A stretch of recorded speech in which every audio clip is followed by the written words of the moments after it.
салом бинандагони гиромӣ, шумораи навбатӣ аз силсила намоиши ганҷи бебаҳо манзури шумост. имрӯз имкон дорем дар бораи як нав беморӣ ба шумо маълумот диҳем. манбаи сирояти ин беморӣ аҷиб аст. чунин манбаъ асосан ҳайвонҳои хонагӣ, буз, гӯсфанд, гов мебошанд. роҳҳои асосии сироятробиро бошад мутахассисон дар истеъмоли шири хом, маҳсулоти ширӣ, гӯшт, маҳсулоти гӯштӣ ҳангоми нигоҳубини чорвои бемор дар вақти наслгирӣ ва бачапартҳои ҳангоми забт намудан, тарошидан ва ғайра мебинанд. ин бемориро бо забони тоҷикӣ буғумдард ва ба истилоҳ брутслёз меноманд. буғумдард чӣ гуна бемориест? шояд кам нафарон доир ба ин беморӣ маълумот дошта бошанд ва ё шояд бисёриҳо доир ба ин беморӣ маълумоти хуб доранд. пурсиши сарироҳии мо нишон медиҳад.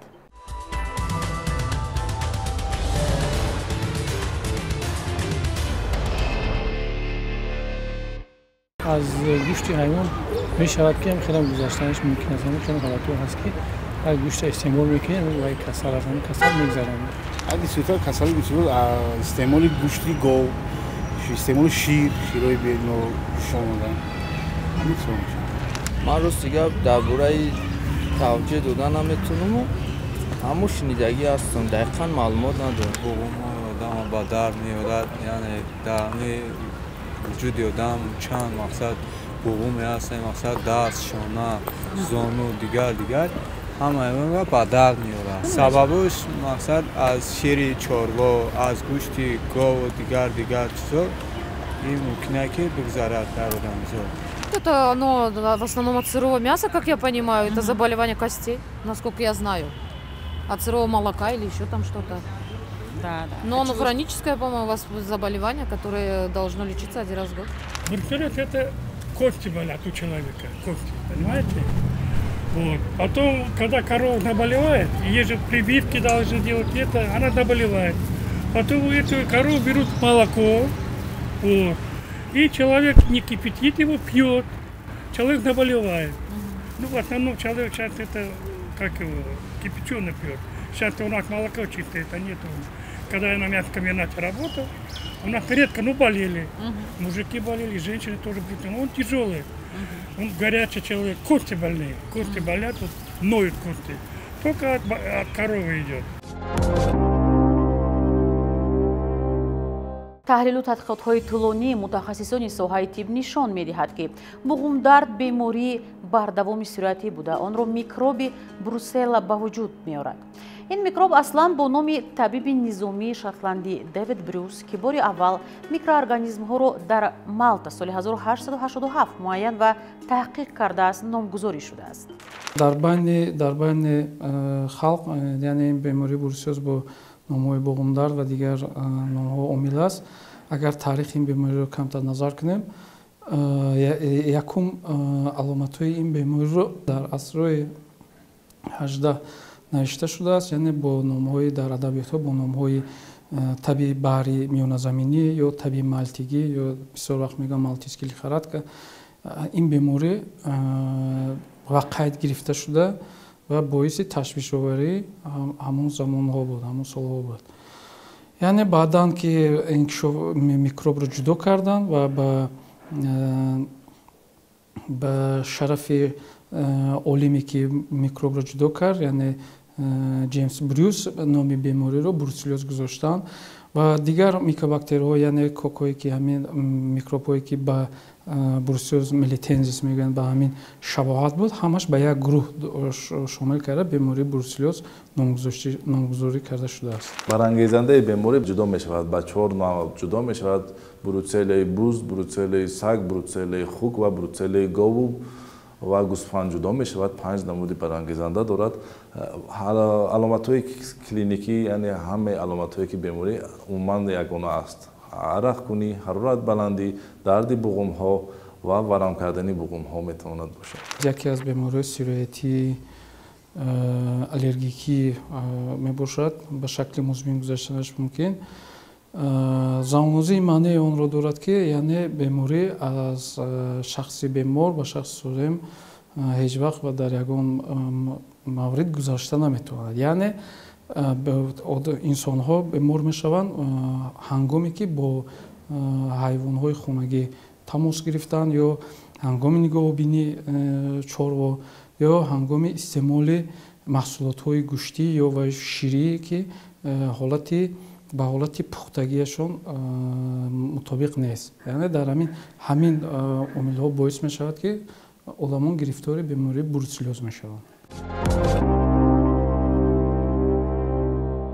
акнун мегузарем доир ба он ки буғумдард чӣ аломатҳо дорад. мусаллам аст ки ҳар бемориро метавон сараввал аз рӯи нишонаҳои аввалини зуҳурёбиаш муайян кард. дар ин маврид гӯш медиҳем ба табибон. умуман чанд марҳилаи беморӣ дар бруцеллёз вуҷуд дорад. давраи шадид аст, зершадид ва музмин аст. дар давраи шадиди беморӣ ҳамагӣ фақат арақкунӣ, ҳароратбаландӣ, дар баъзе ҳолатҳо дар давраи зершадид сар шудан аллакай дардҳои буғум сар мешавад. лекин аломати асосии ин беморӣ ҳамин аст ки вақте ки одам ҳароратбаландӣ мешавад, арақкунӣ бениҳояти зиёди бадан мушоҳида мешавад ва вақти гузароштани давраи музмин баъди 6 моҳи беморӣ аллакай давраи музмин мегзарад, дардҳои зиёди буғумҳои калони зону, дастон ва дигар андомҳо ба вуҷуд меояд. аз он ҷумла варамӣ дар ин буғумҳо ба вуҷуд меояд. дар баъзе ҳолатҳо метавонад оризаҳо зиёд ба монанди дар занон беззурётӣ, дар мардон бошад илтиҳоби тухмдон. ҳангоме ки беморон худашон ҳароратбаландӣ мушоҳида мекунанд, лекин ҳис намекунанд ки ҳарораташон баланд шудагӣ. дар мавридое ки зиёд мешавад, зарурӣ зиёд мешавад, баъдан ҳамон маврида вақте ки ҳарорати бадан уже фибрилӣ мешавад, 39 мешавад, баландтар мешавад, ҳамон маврида худашон мефаҳманд. яъне рӯзҳои аввали ин бемориро аз ҳамин беҳолӣ бемадорӣ сар мешавад ки ҳатман ба духтурон муроҷиат карда ташхисгузорӣ кардан дорад. яъне пайдошавии ин беморӣ ба дигар бемориҳои сироятӣ шабоҳат дорад. яъне бемориро пештар ташхисгузорӣ карда табобат кардан дар кор ки ба шаклҳои музминаш нагардад. яъне ҳангоми ба шакли музмин мегардад, яъне микроб микобактерия melitensis ё abortis ё canisаш ё siusаш баданда муқимӣ шуда минтақаҳои илтиёбии худро ҷудо намуда онҷо мемонад ва боиси илlatёбии тамоми узвҳои бадан шуда метавонад. яъне на танҳо гӯем ки дастгоҳи ҳаракат ва такягоҳро иллат меёбад, инчунин метавонад ки шаклҳои висералиш мегӯем мо метавонад ки узвҳои даруниро иллат ёбад. яъне бо шакла дорад нейробурсиёз мегӯянд, яъне торҳои асабҳои канорӣ ё системаи асаби марказиро инчунин иллат ёфта метавонад. яъне агар ки ба узвҳои ҷинсӣ иллатмандӣ кунад, яъне он мавридода метавонанд ки беззурётӣ, ҳамчунин беззурётии занона, ҳам беззурётии мардона ба дучор ояд. аз ҳамин сабаб ҳангоми аломатҳои ин бемориро дар худашон мушоҳида карданд ё беҳоли бемадорӣ, арақкунӣ барзиёд, ҳатман ба духтурон муроҷиат карда ташхисро сари вақт гузоштан дар кор.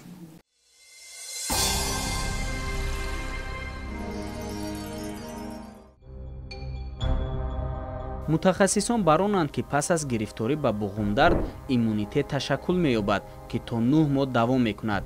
сирояти такрорӣ дар 2% беморон рух медиҳад.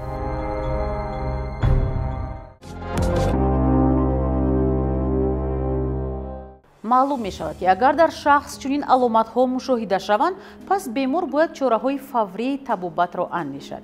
яъне дар ҳолати мушоҳида намудани аломатҳои бемории буғумдар фавран ба духтурон муроҷиат кардан зарур аст. мегӯянд ки таркиби микроб ва заҳри микроб дар буғумҳо, ҷигар ва дар дигар узвҳои муҳими организм солҳои тӯлонӣ боқӣ бимонад. аз рӯи таснифи беморӣ гирем, агар яъне бемории чӣ хеле ки мо дар пеш гуфтем, ин бемории сироятии аллергии музмин мебошад, яъне дарозмуддат ҷараён гирифта метавонад. давраи неҳониашро гирем, агар давраи неҳонии беморӣ дар аксар вақт аз 1 ҳафта то 4 ҳафта давом мекунад, дар баъзе маврида метавонад ки то 2 моҳ 3 моҳ давом кунад. яъне агар ки ҳамин микробро худашро гирем, дар маҳсулотҳои гӯшти то 3 моҳа, дар маҳсулотҳои ширӣ то 1 ҳафта ва дар пашми чорво то 4 моҳа инчунин фаъолнокиаш гум намешавад. яъне баъди давраи неҳонӣ, баъди давраи як муддати 1 ҳафта ё 4 ҳафта сипарӣ шудан, дар беморҳо аломатҳои ин беморӣ мушоҳида мешавад.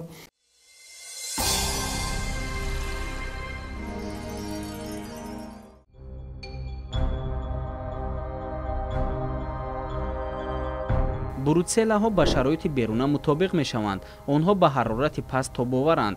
дар хок, дар пӯст ва мӯйҳои ҳайвонот, дар об, шир, гӯшти яхкардашуда боқӣ мемонанд. дар ин шароит бактерияҳо метавонанд аз 1.5 то 5 моҳ зиндагӣ кунанд. ҳангоми ҷӯшонидан микроорганизмҳоро фавран мекушад.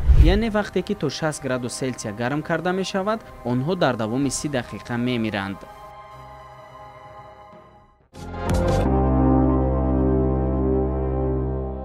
маъмулан табобати бемории буғумдар дар беморхона гузаронида мешавад. табобати он аз шакли бемории вазнинӣ ва мушкилиҳои он инчунин сину соли бемор вобаста аст. вариантҳои табобат гуногунанд. онҳо бо тавсияи духтурон дар ҳар як ҳолат алоҳида интихоб карда мешаванд. ба андешаи мутахассисон, антибиотикҳо барои буғумдар мисли дигар сироятҳо самаранок нестанд. маълумоти бештар доир ба табобати беморӣ дар идомаи намоиш. ташхиси беморӣ танҳо бо воситаи мутахассисон гузаронида мешавад дар натиҷаи гирифтани хун барои брутселла ва муайян кардани маркёрҳое ки барои умуман ба брутселлаҳо хос аст гузаронида мешавад. аз он ҷумла аломатҳои беморӣ ба ҳисоб гирифта мешавад ва собиқаи вогирӣ яъне эпиданамнез ҷамъ карда мешавад ва дар натиҷа ташхис гузошта ва табобати пурра фаро мегирад. аз рӯи тасниф гирем ҳангоми ҷараёни шадидаш, яъне шакли шадид будани беморӣ табобат мешавад ва табобаташ бо куллӣ солим мегарданд.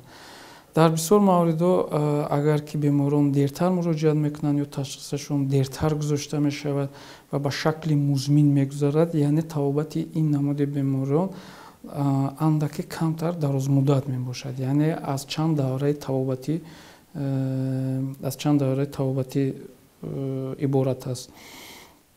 табобат ҳатман ҳангоми бори аввал ба қайд гирифтан ҳатман бояд дар назди духтурон гузаронда шавад ва ҳангоме ки шаклое ки музмин мегузарад, яъне иладёбии системаи дастгоҳи такягӯ ба ҳаракат мегардад, аз дигар табобатҳои санатории курортӣ ва дигар табобатҳои истифода бурда мешавад. табобати асосӣ дорад ва табобатшаванда аст. дар давраи шадиди беморӣ ва зершадид дарёфт кунем, ин беморӣ ба пуррагӣ табобат мешавад. аллакай агар дар давраи музмин гузарад, маҷбурем дар муддати 2 сол 1-2 маротиба ё ҳар сол вобаста аз худи кори бемор мо табобати такрорӣ гузаронем. ин аз сабабе ки ин бемории касбӣ аст, метавонанд асосан қассобон, ширҷӯшҳон ва чӯпонҳо метавонанд зарар бинанд, аз он ҷумла кадбонҳо ҳам метавонанд ки сироят ёбанд. аз ҳамин сабаб агар намуди музмин гузарад, бар муддатҳои муайян табобат карда мешавад вобаста аз хуруҷи беморӣ. агар шадид бошад, ба пуррагӣ табобат мешавад. табобаташ метавонем амбулаторӣ дар хона табобат гирем ва метавонем дар беморхона бистарӣ карда табобати пурра гирад. асосан табобатҳои антибиотикии махсуси худро дорад ва баъди ин шифодармонӣ, физиотерапия ба монанди парафин ва лойқаҳои табобаткунанда истифода бурда мешавад.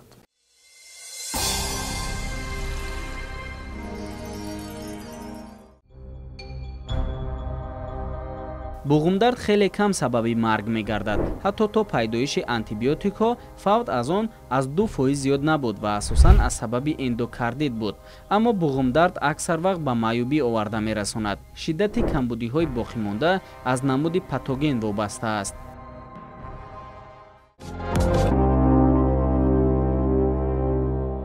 маслиҳати маъмулии мутахассисон ҷиҳати гирифтор нашудан ба буғумдард он аст ки доимо баъди сарукор доштан бо чорво ва маҳсулоти он дастонро ҳатман бо собун шуста, ширро фақат баъди 5 дақиқаи ҷӯшониданаш истеъмол намудан мумкин аст.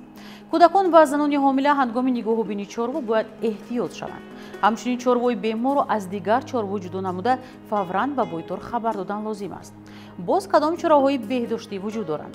шахси солим танҳо тамос ҳангоми бо маҳсулотҳои гӯштӣ, маҳсулотҳои ширӣ ё ба ё ҳайвон касал мешаванд. яъне ин беморӣ бисёр вақт дар шахсоне ки дар хоҷагоҳи деҳқонӣ молпарварӣ ё ба молпарварӣ машғул мебошанд ё қассобҳое ки доимо бо гӯшт ва тақсимоти гӯшт машғул мебошанд, дар ин шахсон ин беморӣ зиёдтар дида мешавад.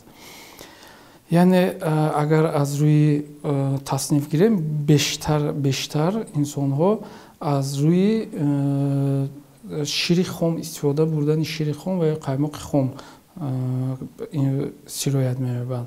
дар ҷои дуюм ин истифодабарии гӯшт мебошад, яъне гӯштҳои нимхом пухта ва ё бисёр вақто инчунин дар байни халқи мо ҳам ин чи ҳаст, яъне занҳо агар ҳангоми камхунӣ дар худ мушоҳида мекунанд, яъне ба ҷигари нимхом пухта майл карда, беш вақт ҷигарро нимхом пухта истеъмол мекунанд, ки ин ҳам агар ки ҳамун ҳайвон, ҳамун мол гирифтори беморӣ бошад, метавонад ки шахсро боиси сироят кунад. дигар мавридо ҳангоми нигоҳубин, яъне гуфтем ки дар ҳамон хоҷагоҳи деҳқоние ки ба мурпарварӣ машғул мебошанд, инчунин гирифтори беморӣ шуда метавонанд. дигар умилҳош бисёр аст, яъне ҳангоми агар катбоногӣ кардан дар ҳамон тахтачаҳое ки ҳар як тахтача бояд, тахтачаи сабзавотӣ бояд худаш танҳо тахтача бошад, тахтачаи барои гӯшт майда кардан тахтача бояд отделна бошад, тахтача барои нон реза кардан, пора кардан отделна бошад. ҳангоме ки дар хона дар як тахтача истифода мешавад, яъне дар ҳамон ҳам гӯшт майда мекунанд, ҳам сабзавот майда мекунанд ё дигар майда мекунанд, ҳангоме ки гӯшт сироят ёфта бошад, метавонад ки боиси гирифтор шудани ҳамон одами катбоно ё аҳли оилаи ҳама боиси гирифтори бемории бурусиёз шуда метавонад. умуман истеъмол накардани хӯрокҳое ки нимхоманд ба монанди гӯшти нимхом ва истеъмол накардани маҳсулоти ширие ки аз пастеризатсия гузаронда нашудааст тавсия дода намешавад. баъд барои пешгирӣ кардани ҳолати санитории бойторӣ нигоҳ карда мешавад, ваксинатсияи чорвоҳо гузаронида мешавад ва бар одамоне ки бисёр контакт, яъне алоқаи зич доранд ба ин хел чизо скрининг, яъне назорат гирифта мешавад. ин одамонро дар таҳти назорати табибон гирифта мешавад ки барои панд шудани беморӣ ин яке аз роҳҳои беҳтарин аст, яъне панд кардани бемориро пеш гирифта мешавад. чорвоҳоро ҳар сол як маротиба эм мегузаронанд бар зидди ин беморӣ, яъне агар ки яъне хоҷагоҳи деҳқонии чорвопарварӣ ва ба кулли тамоми молҳояшонро эм мегузаронанд, яъне кадоме ки дар қишлоқҷоҳо зиндагӣ мекунанд ва ба молпарварии худсарона машғул мебошанд, яъне аз ҳамин эмгузаронӣ асос пешгириш аз ҳамин эмгузаронӣ истифода бурдаанд дар кор. ва ба шахсон ва ба бисёртар ба катбоноҳо гуфтаниам ки ҳангоми пухтупаз, яъне ҳамон хӯрокҳо доимо бояд ба кулли пухта шавад. ҳангоми 60 градус баланд кардани ҳарорат дар давоми 5 дақиқа маҳв мешавад, яъне ҳангоми ҷӯш омадан дар давоми 1 сония 2 сония ба кулли маҳв мешавад. яъне агар ки ҳамон шир ё ҳамон гӯште ки сироят ёфта буд ба кулли пухта шуд, яъне боиси шахсони солимро гирифтор кардани ин беморӣ карда наметавонад. бинандагони гиромӣ, умедворем аз барномаи навбатии мо доир ба бемории буғумдард андаке ҳам бошад маълумот гирифтед. боз доир ба кадом беморӣ мехоҳед маълумот ё аз мутахассисон тавассути намоиш мо маслиҳат гиред. доир ба ин масъала метавонед бо мо дар тамос бошед. бо умеди он ки шумо низ пайваста ба ганҷи бебаҳо, яъне саломатии худ аҳамият медиҳед, намоиши имрӯзаро ҷамъбаст мекунем. шумораи навбатии намоиши ганҷи бебаҳо ба анҷом мерасад. ҳамеша солиму бардам бошед. то боздид.